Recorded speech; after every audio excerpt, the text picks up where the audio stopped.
Bom, vamos falar agora do Acordo de Basileia. Primeiro eu vou fazer uma leitura e depois eu vou entrar nos detalhes para vocês. O Acordo de Basileia instituiu em 1930 o BIS, que é o Bank of International Settlements.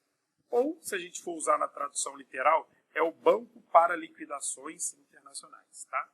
Então, Bank for International Settlements é o Banco para Liquidações Internacionais, com o objetivo de buscar a estabilidade monetária e financeira internacional, por intermédio da cooperação entre bancos centrais dos países, como, por exemplo, aqui no Brasil é o Bacen.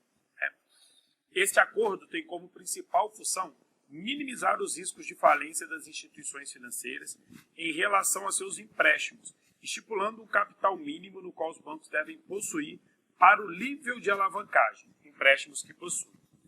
É mais ou menos assim, pessoal. Imagine o seguinte: o banco ele foi lá e ele emprestou 100 milhões de reais.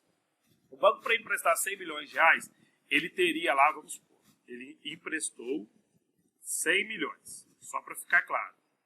E ele tem aqui, ó, ele possui, tá? Ele deve possuir lá, na sua reserva lá, por exemplo, uma exposição. Ele possui 20 milhões. Tá? É claro que existem outros, né, ingredientes para poder fazer aí o Acordo de Basileia, ou seja, o índice de Basileia que a gente chama. Nesse caso, o índice dele seria de 20%. Como assim? Ele emprestou 100 milhões, mas ele tem ali à disposição dele 20 milhões, ou seja, ele consegue pagar 20% da dívida dele que ele tem no mercado. Então, o Acordo de Basileia ele existe para estipular um percentual mínimo que as instituições devem ter.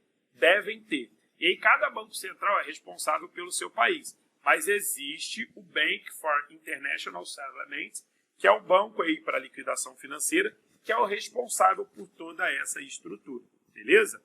A gente vai ver um pouquinho desses índices aqui embaixo, é só para a gente poder entender. Então o banco ele precisa ter um capital ali, ele precisa ter um recurso que assegure ele pela quantidade de empréstimo, né, pela quantidade aí de dívida que ele tem no mercado.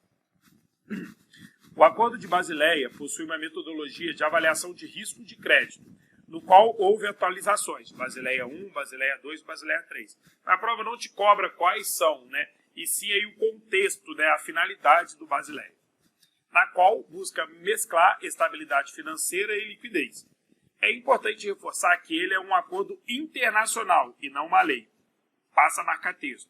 Então, um acordo, todos ali acreditam naquilo, né? É um processo de melhoria contínua. Por isso tem 1, 2 e 3, pode ter o 4, 5, eles vão aprimorando. É um acordo entre os bancos centrais aí para, né, realmente dar mais solidez, mais liquidez ao mercado.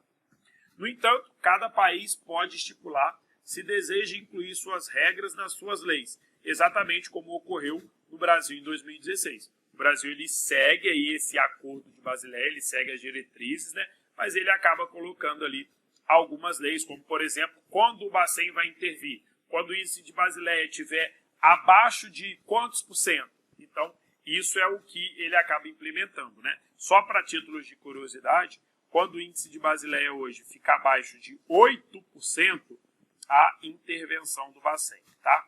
Pelo menos quando está sendo gravada essa aula em 2022. Então, uma instituição tem índice de Basileia ali entre 8% e 10%, o Bacen já fica de olho, ele já tenta ali estipular alguma coisa, ele já começa a falar que ela tem que minimizar um pouco, ela não pode emprestar tanto ou aumentar os seus ativos, né? Mas quando chegou a 8%, aí tem intervenção. Para quê? Para que aquela instituição não entre em falência, né? Para que aquela instituição não consiga, aí em algum momento, os credores não pagam, a instituição não tenha mais dinheiro e acaba falindo. O Acordo de Basileia vem para minimizar isso, tá? Minimizar isso.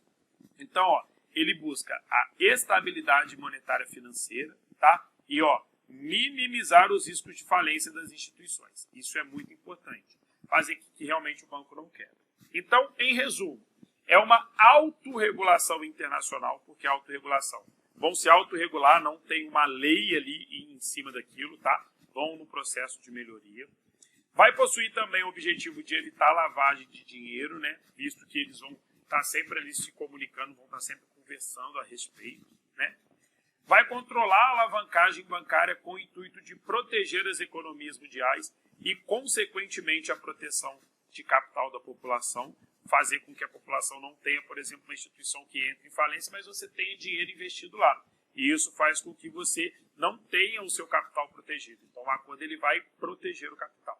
E aqui é o mais importante, vamos passar um marca-texto. Quanto maior o índice, menor a chance de solvência. Se você quiser anotar, né, quanto maior o índice, melhor. Só para ficar claro. Por que é menor o índice de solvência? Imagina aqui, a prova ela te dá lá uma questão. 4 instituições têm o índice de Basileia. 25% a A, 30% a B, 15% a C e 10% a D. Qual tem o melhor índice de Basileia, tá? Então é o acordo, dentro do acordo a gente tem o índice. Qual é o que tem melhor? Quanto maior, menor a chance. Então a resposta certa aqui seria a D. Por quê? É o mesmo contexto que eu utilizei aqui em cima. Essa B aqui, ela emprestou 100 milhões e ela tem 30 milhões no caixa dela. A A emprestou 100 milhões e tem 25 milhões. A C emprestou 100 milhões e tem 15 milhões. E a D emprestou 100 milhões e tem apenas 10. Então, quanto maior o índice, mostra que é menor solvência. A empresa ela tem mais recurso para pagar caso os seus credores lá não paguem, né? As instituições lá para que ela emprestou dinheiro, infelizmente, acabem aí tendo inadimplência. Então, isso é importante, isso cai em todas as provas, tá? Vai te dar lá a questão A, B, C e D, né? E vai te perguntar qual dessas instituições tem o maior índice de Basileia. Qual das instituições tem menor possibilidade de falência? Qual instituição tem menor risco de crédito de acordo com o índice de Basileia? Então, lembra sempre, Basileia, quanto maior, melhor. Então, ali, nesse caso, a instituição B, ela tem mais recurso ali para poder pagar em caso de inadimplência. Beleza? Muito importante isso aí, porque realmente vai cair na sua prova. A gente vai finalizando, então, esse módulo aí, e eu espero vocês na nossa próxima aula.